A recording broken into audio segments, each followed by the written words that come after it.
So, ano yun? Galing ano yun? Dagat?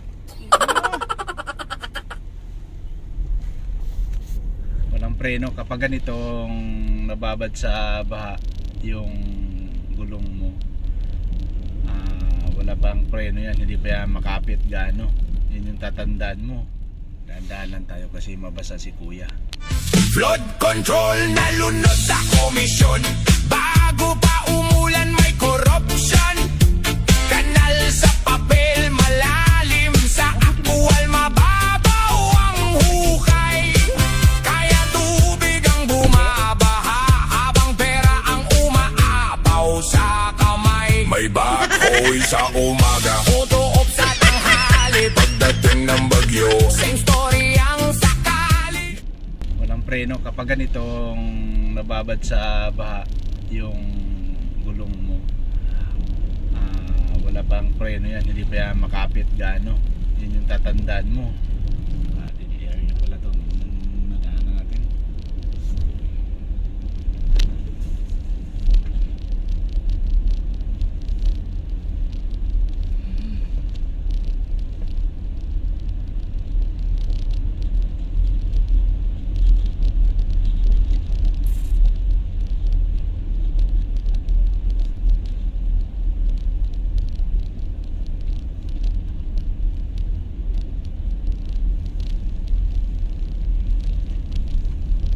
Pag kotse dito, Tingnan medyo... mo, buboost from dito.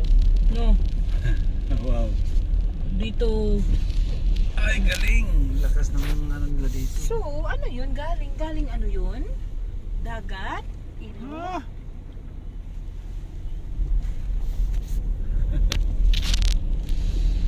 Kaya binabaha sila from there. Ayun oh. Nag-overflow siguro yung ano. Hindi, yung mga tubig na yan, galing yan doon sa Amos.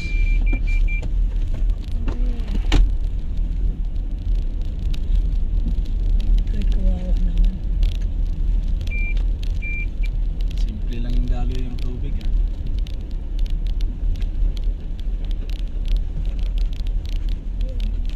Wow. Dito ba tayo duman dati? Hindi no. Hindi. Ba't Kasi dito? traffic kasi doon eh, sa Tirona. Ah. O at least tayo lang yung nakakadaan. Mayo ka magyubong niyo. Wala, pabilayin natin.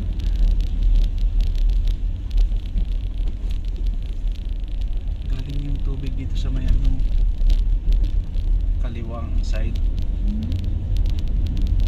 Okay. Walang preno kapag ganitong nababad sa baha yung gulong mo.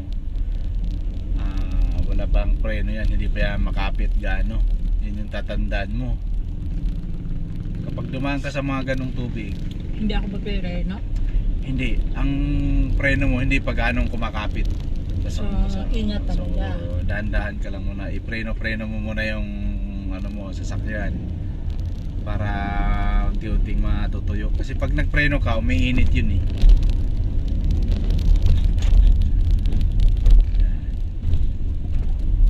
So mga ilang preno mo, babalik na yun sa normal.